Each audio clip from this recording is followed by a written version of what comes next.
સવારે ધોધમાર વરસાદ પડતા લાખણી નેશનલ હાઈવે અને બજારોમાં પાણી ભરાઈ જતા દુકાનદારો અને ગ્રાહકોને ભારે હાલાકી પડી રહી છે।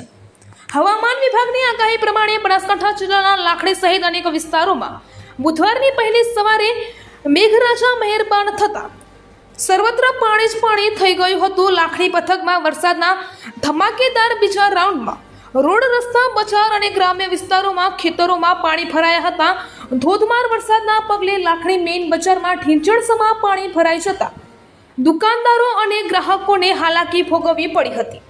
નીચાણવાળા વિસ્તારોમાં આવેલી દુકાનોમાં પાણી ભરાઈ જતા દુકાનદારોને નુકસાની વેઠવવાનો વારો આવ્યો છે।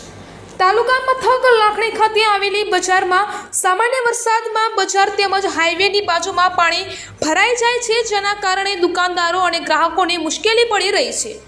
પાણી ભરાવાથી ગંદકી અને મચ્છરોનો ઉપદ્રવ વધી જાય છે, જેના કારણે રોગચાળો પણ ફેલાવાની શક્યતા વધી જાય છે, જેના કારણે દુકાનદારોને હાલાકી અને આર્થિક નુકસાનની વેઠવાનો વારો આવ્યો છે।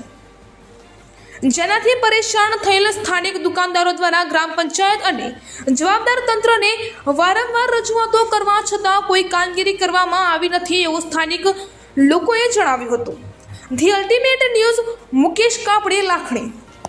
આજે લાખણી તાલુકાની અંદર બજારમાં વરસાદ ફૂલ પડવાથી પાણીના ભરાવ થયો। આજથી 15 દિવસ પહેલાં વરસાદ આવ્યો એ ટાઈમે પણ આવી પરિસ્થિતિ ચાલતી હતી। ત્યારે મામલતદાર સાહેબે એવું કીધું કે હું તાત્કાલિક રેકર્ડો મંગાવ્યા છે, હું નિકાલ કરું।